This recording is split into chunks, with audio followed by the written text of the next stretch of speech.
আওয়ামী লীগ সরকারের পতনের পর আত্মগোপনে থাকা অবস্থায় গ্রেপ্তার হয়েছেন আলোচিত সমালোচিত সাবেক শিক্ষামন্ত্রী দীপু মনি।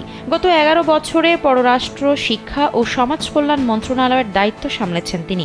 তবে তিনি সবচেয়ে বেশি আলোচিত ছিলেন শিক্ষামন্ত্রী থাকাকালে। তার সময়ে শিক্ষা খাতে দুর্নীতির জাল ছড়িয়ে যায় সব স্তরে। ক্ষমতার অপব্যবহার করে দীপু মনি দেশের ৫টি বেসরকারি বিশ্ববিদ্যালয় কুক্ষিগত করেন বলে অভিযোগ রয়েছে।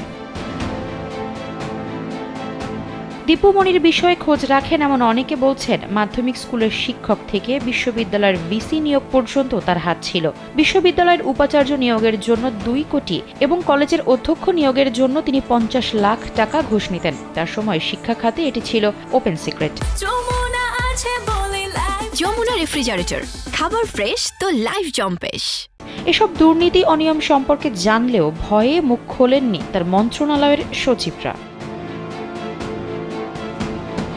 জানা গেছে, দীপু মনির ভাই ডাক্তার জাওয়াদুর রহিম ওয়াদুদ টিপুর মাধ্যমে হতো সব নিয়োগ ও পদায়ন। রাজধানীর কলাবাগান ও বনানীতে ছায়া অফিসের মাধ্যমে সবকিছু নিয়ন্ত্রণ করতেন তারা।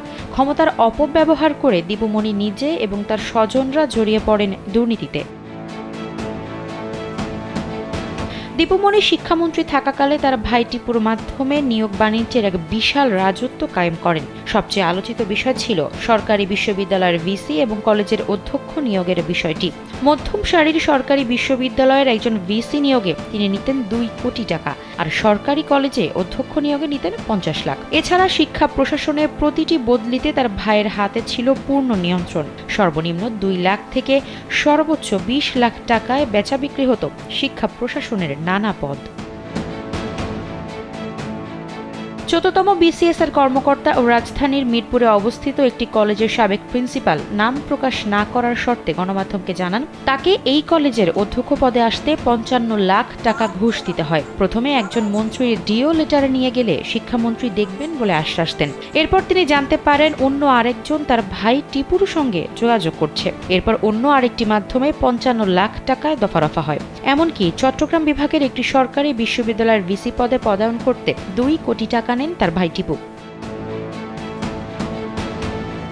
সরকারি বিশ্ববিদ্যালয়ের মধ্যে শুধু ঢাকা বিশ্ববিদ্যালয়, রাজশাহী বিশ্ববিদ্যালয়, চট্টগ্রাম বিশ্ববিদ্যালয় ও জাহাঙ্গীরনগর বাদে সব বিশ্ববিদ্যালয়ের ভিসি নিয়োগে কম বেশি আর্থিক লেনদেন হয়েছে।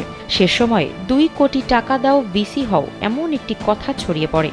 ইউজিসির সরকারি বিশ্ববিদ্যালয় শাখার একজন কর্মকর্তা জানান, বাংলাদেশের ইতিহাসে সরকারি বিশ্ববিদ্যালয়ের ভিসি নিয়োগে আর্থিক লেনদেনের কোনো নজির ছিল না, কিন্তু দীপু মনি সেই দৃষ্টান্ত স্থাপন করে গেছেন। এ প্রসঙ্গে একটি প্রতিবেদন প্রকাশ করেছে online news portal Dhaka post.